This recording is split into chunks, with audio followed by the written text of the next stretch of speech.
Merci Léna pour votre présentation et bonjour à tout le monde. Bon, je vais commencer par l'avenir menaçant des déchets nucléaires. Alors, je vais revenir un petit peu en arrière. Dans les années 80, construire une centrale nucléaire, ici on a des centrales nucléaires qui produisent 1 gigawatt, c'est un gros investissement, et construire des tas de centrales nucléaires partout, évidemment. Alors, quel était l'enjeu? Il fallait que le public accepte cette technologie. Or, il fallait lui expliquer, il fallait lui dire qu'est-ce qu'on va faire des déchets radioactifs. Pour vous donner une idée de ce dont il s'agit, un réacteur nucléaire produit par an 30 tonnes de déchets radioactifs. Au début de l'année, on introduit dans le réacteur, il y a 90 tonnes au total dans le réacteur, mais on introduit 30 tonnes et on enlève 30 tonnes pour que le combustible reste 3 ans dans le réacteur. Donc, chaque année, un réacteur produit 30 tonnes de déchets radioactifs. Rien qu'en France, il y a 60 réacteurs. On a 30 tonnes par an et par réacteur, et à l'intérieur de ces déchets radioactifs, on a ce qu'on appelle les actinides mineurs. Alors, les actinides mineurs, c'est quoi? C'est le neptunium-237, l'américium, ils sont notés ici. Et il faut stocker ces 30 tonnes de façon extrêmement sûre pendant une très longue période.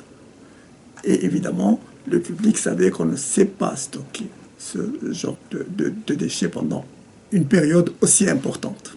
Alors, on a trouvé une solution, on a dit voilà ce qu'on va faire, on va récupérer ces actinides mineurs, on va les mettre à part et on va les transmuter. Qu'est-ce que ça veut dire les transmuter? Ça veut dire qu'on veut les transformer en isotopes qui ont une plus courte durée de vie. Ainsi, le reste, on n'aura plus à le stocker. Alors, comment je me suis impliqué là-dedans? À l'époque, j'étais maître de conférence et la transmutation était soutenue par un très grand nombre de gouvernements. Donc, j'ai rejoint ce programme de transmutation. La première chose que j'ai faite, j'ai dit comment je vais pouvoir contribuer à ce programme de transmutation. Je devais savoir quelles sont les quantités qui sont en jeu. Et c'est une donnée qui n'était pas disponible. Elle était soit classée, soit on avait des données contradictoires, dispersées. Donc j'ai décidé d'écrire un code de calcul qui prend le combustible au moment où on est prêt, on voudrait traiter, donc le combustible qu'on appelle le combustible usé, je vais le récupérer et je vais étudier son contenu et en particulier, j'étudierai du coup le contenu des actinides mineurs et voir comment ça va décroître dans le temps. Écrire un programme comme ça, c'était pas une petite affaire. Commencer par le curium 244 et arriver jusqu'au plomb. Donc le curium va se décomposer.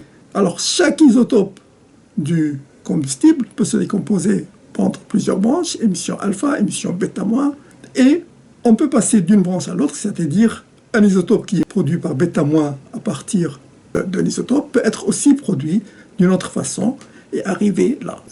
Ceux qui font de la programmation à forte dose savent que ce genre de code était assez compliqué à écrire. J'ai écrit ce code et on avait évidemment fait tous les tests nécessaires. Les résultats ont été publiés dans une grande revue américaine internationale. La revue qui s'appelle Radioactive Waste Management and the Nuclear Fuel Cycle. Donc, voyez, on est tout à fait dans le sujet. C'est une des revues très spécialisées. On a le cycle du combustible et les déchets en relation avec le cycle du combustible. Par qui elle était publiée?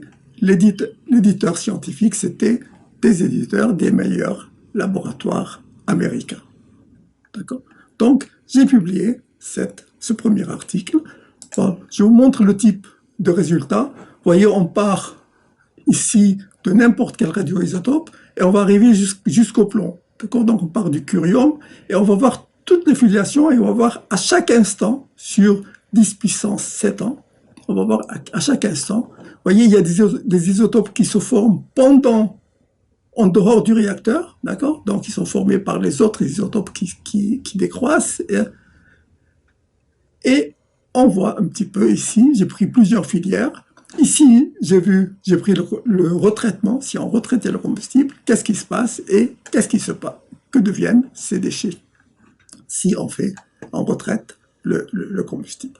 Bon, ce résultat, évidemment, a eu beaucoup de succès à l'époque parce qu'il mettait toutes ces données à la portée de tout le monde et de tout ce qui font de la transmutation. Donc j'étais prêt pour proposer une solution pour la transmutation des actinides mineurs. Ayant analysé le problème, la procédure était celle-là. C'était la seule procédure et la meilleure procédure. Obtenir les données. Comme j'étais physicien nucléaire, comme j'étais spécialiste des rayonnements, comme j'avais beaucoup publié dans les interactions neutroniques, donc là, pour moi, proposer une solution devenait quelque chose d'assez simple. Alors, ici, j'aimerais faire deux remarques. Première remarque, c'est la dangerosité de ces déchets. Elle est vraiment sidérante. Si je reviens à la diapositive précédente, vous voyez ici, j'ai noté les LAI, c'est-à-dire les ALI en anglais, Annual Limit of Intake, limite annuelle d'ingestion. Donc, c'est en dose qu'on peut, dose limite, le maximum dose qu'on doit prendre, que l'homme doit prendre pendant 1 an. Et vous voyez les chiffres ici. On est à des 10 puissance, selon le cas, 10 puissance 12, 10 puissance 13. Donc, ce qui sort d'un réacteur pendant 1 an produit l'équivalent de 10 puissance 12 à 10 puissance 13 doses annuelles limite. Donc, si on avait distribué ces produits à l'ensemble des habitants de la planète, on est combien? On est 10 puissance, on est quelques milliards. Alors, disons, allez, par accès 10 milliards pour simplifier les calculs. Donc, 10 puissance 9, 10 puissance 10, pardon. On a 10 puissance 13 divisé par 10 puissance 10, on est à 1000. Donc, si on distribuait les produits d'un seul réacteur à l'ensemble des populations de la Terre, chaque personne va recevoir une dose 1000 fois supérieure à la dose maximum admissible. Donc, il y a de quoi mourir plusieurs fois. En général, une seule fois suffit. Bon, évidemment, on ne va pas le distribuer à tout le monde, mais ça donne une idée des quantités. Et là, ce combustible que je suis en train de vous montrer, c'est celui qu'on va stocker, c'est-à-dire c'est le combustible qui a déjà beaucoup, il y a eu beaucoup de décroissance, tous les isotopes de courte période ont déjà disparu. Donc c'est ce qui va rester à long terme. Évidemment, la multiplication des centrales nucléaires, qu'est-ce qu'elle allait faire? Elle allait disséminer ces déchets un peu partout, et il fallait les stocker un peu partout, et donc on augmente le risque de dispersion à court terme et à long terme. Alors, évidemment, il est essentiel, bon, je vous expose aussi le revers un petit peu de la médaille. Ici, voilà les actinides. Donc, j'ai pu avoir accès à ça parce que c'est quelque chose qui était connu, mais les chiffres ici sont assez frappants. Neptunium, américium, curium dont on voulait se débarrasser, on a cette quantité, et on a 10 000 grammes de plutonium. Ce qui compte, c'est l'effet relatif. Hein. Au total, dans le combustible, il y a beaucoup plus, mais c'est l'effet relatif. 10 000 pour 30, 300, 450. Alors, je me suis dit, pourquoi ce plutonium? Qu'est-ce qu'il a de particulier? Alors, le plutonium, c'est essentiellement le plutonium 239, était considéré comme l'actinide noble à cette époque, en quelque sorte. Pourquoi? Parce qu'il est à la fois un produit énergétique et un produit stratégique. Alors, comment il est produit?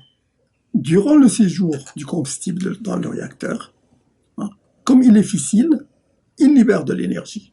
Donc, l'uranium produit pendant le cycle du combustible du plutonium et le plutonium fissionne et produit de l'énergie aussi. Donc, à l'intérieur du réacteur, c'est l'équivalent de l'uranium 235 puisqu'il fissionne.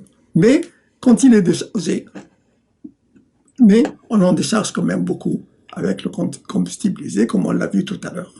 Une fois qu'on a déchargé le combustible, une partie du plutonium a fissionné, mais une partie est restée dans le combustible.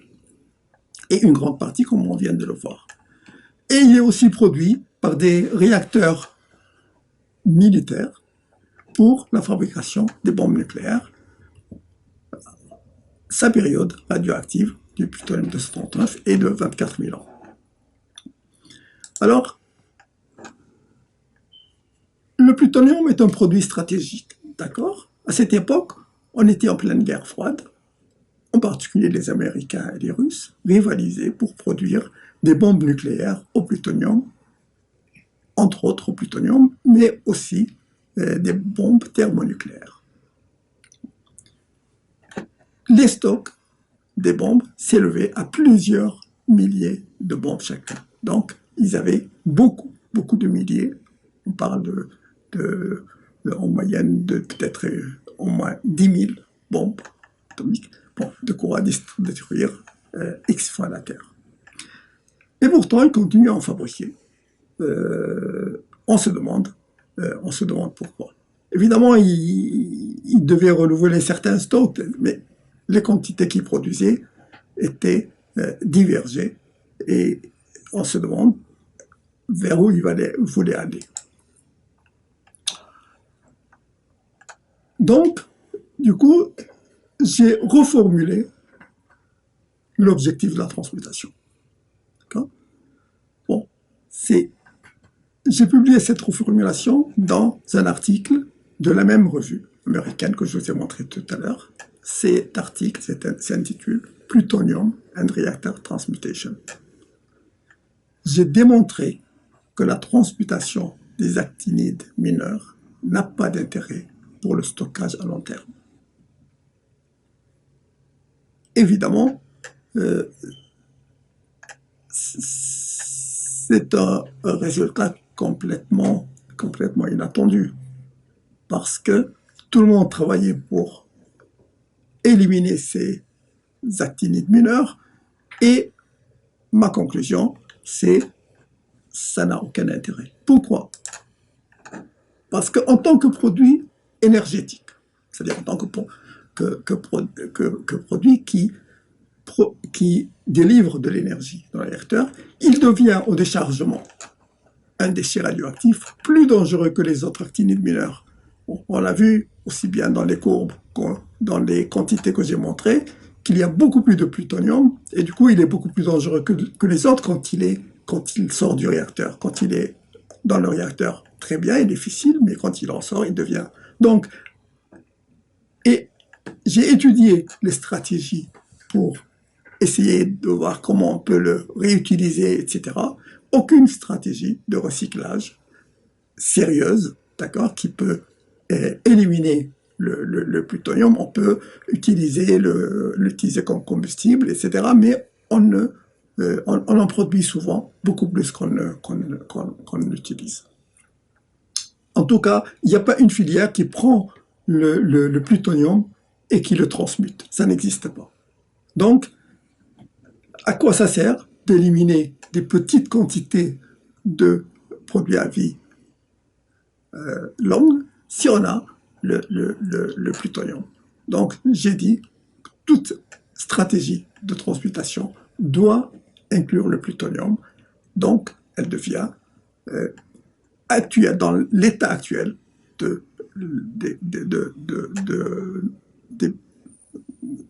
des connaissances impossibles. Bon, l'autre aspect, c'est le produit stratégique. Alors ici, je vous demande de bien